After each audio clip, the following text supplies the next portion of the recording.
Welcome to PM Movie Recaps. Today's pick is a crime and thriller of 2019, The Gangster, the Cop, the Devil. If you're ready, let's enjoy the video. A white car is driving around the roads of a bright lighted city. The white car then follows a black car and bumps on it when they reach an isolated place. The drivers step off their cars and the guy from the black car takes some pictures of the accident, in case his insurance company asks for them. But then the driver of the white car hits him and drags him into the back seats of the black car. He stabs him, kills him, and then drives away with the white car.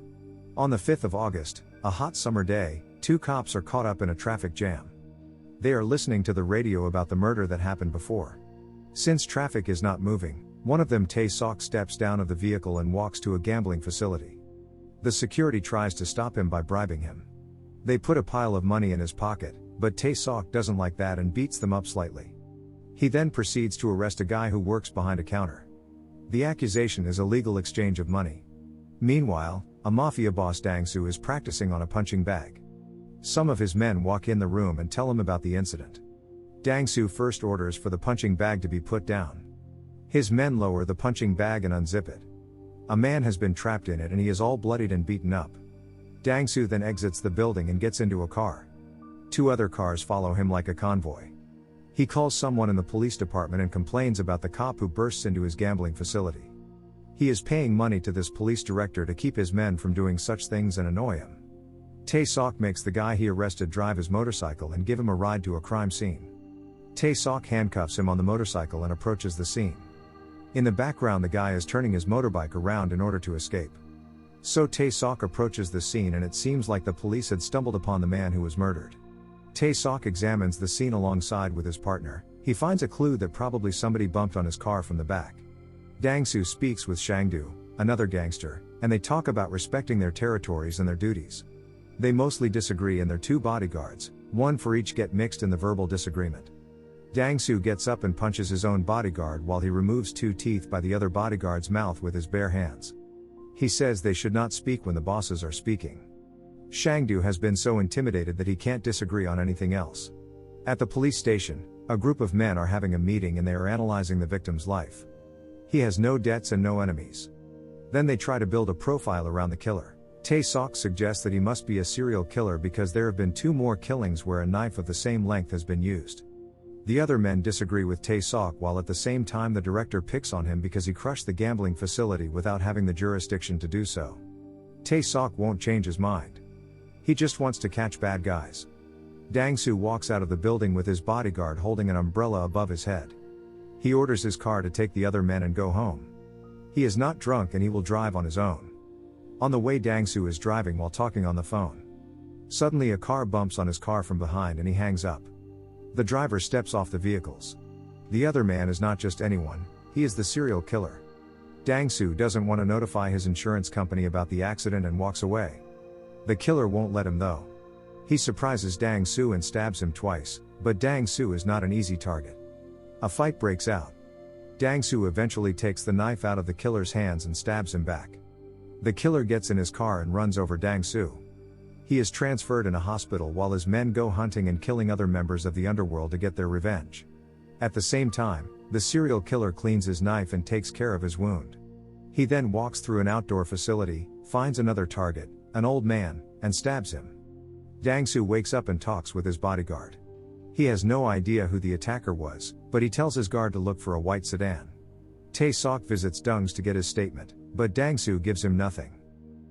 Tae-sok goes on to examine Dang-soo's car and makes the connection. A white sedan has bumped on his car from the back. It must be the same person.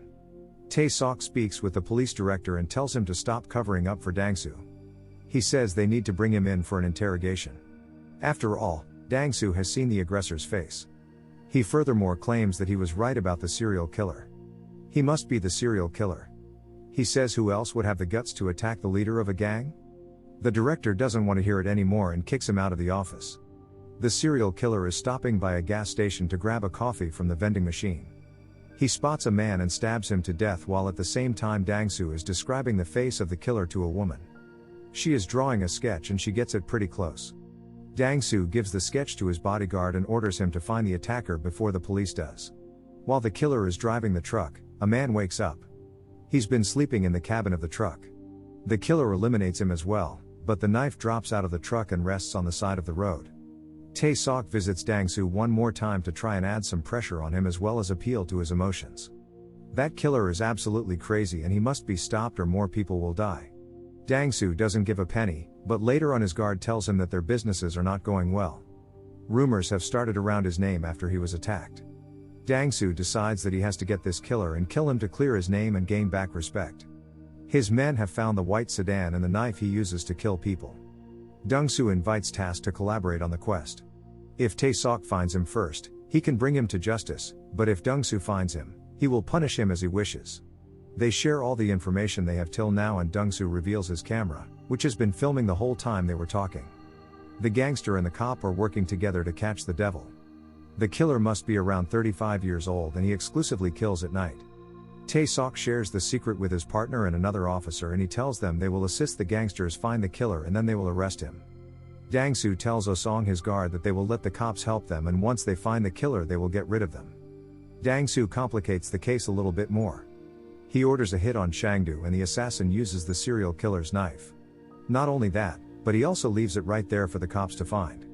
When the forensics examine it they find genetic info on it that connects it to the previous murders at the gas station. Tae-sok solves the puzzle and understands that Dang-soo got rid of Shangdu in a way that would trick the police into thinking that the serial killer did it. Tae-sok visits Dang-soo and they have a fight, but he can't really do much about it. The news are reporting about Shangdu's death. A new team is added in the police department to help the investigation. The real serial killer is watching the news in a restaurant and hums to himself, "I didn't do that." A young man listens to him and looks at him frightened. The killer gets up and leaves. On his way out he taps the young man on the shoulder. At Shangdu funeral, the serial killer is sitting among the crowd and is keeping an eye on Dang-soo. He approaches Shangdu's bodyguard and gives him a note which reads, "Shangdu was killed by my knife, but not by me." His face points at Dang-soo. Dang-soo and Tae-sok are now taking a closer look at the white sedan and they find a stain of blood under the wheel. That could potentially lead to the killer's identity. Suddenly a group of men attacks them. They are Shangdu's men. A huge fight breaks out and the two of them manage to kick them. Later on, Tae-sok and his partners get a lead on the serial killer and they actually get to see him with their own eyes. They hunt him down along the streets, but he manages to invade them. They discover a place where the killer ate and drank. They start looking for the bottle he drank from and they visit a factory where the empty bottles get returned for recycling. They also bring the forensics team with them to try and get some new leads or clues. Dang-soo is forming some new partnerships, trying to restore his business to its former glory. At the police department, a woman who works in forensic gives Tae-sok a file and she suggests he should go looking for that guy. He has been declared missing a long time ago, but she found a fingerprint that matches with the one she found on the white sedan's wheel. It might be some kind of misdirection, but it's worth looking up.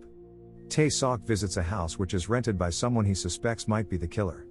He speaks with the landlady and she says that the man who rents the house is a good man who has never caused any trouble. He is able to find some pictures and some other clues.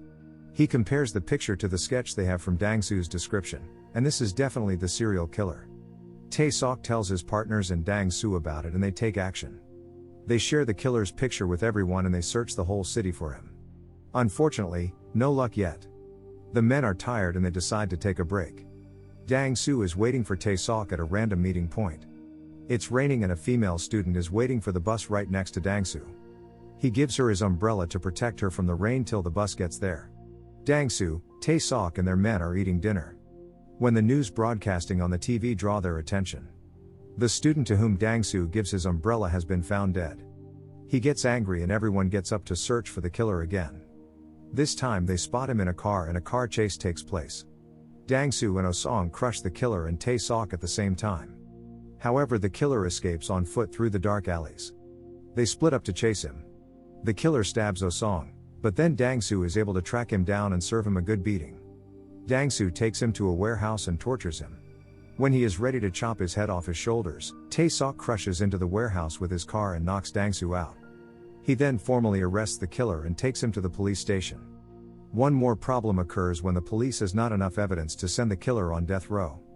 Tae-sok convinces Dang-soo to present himself as a witness at the court. Dang-soo will do it if Tae-sok promises him to send him in the same jail with the killer. Dang-soo appears on the court and proves that the killer has indeed attacked him. When they fought, he stabbed the killer on his left side chest. The policeman undressed the killer and he has a wound right in the indicated area of his body. The killer ends up in jail alongside with Dang Su, who will probably kill him before the execution of his death sentence. Thank you for watching, but before leaving please make sure that you click subscribe and turn on the notification so that you can enjoy watching more videos like this.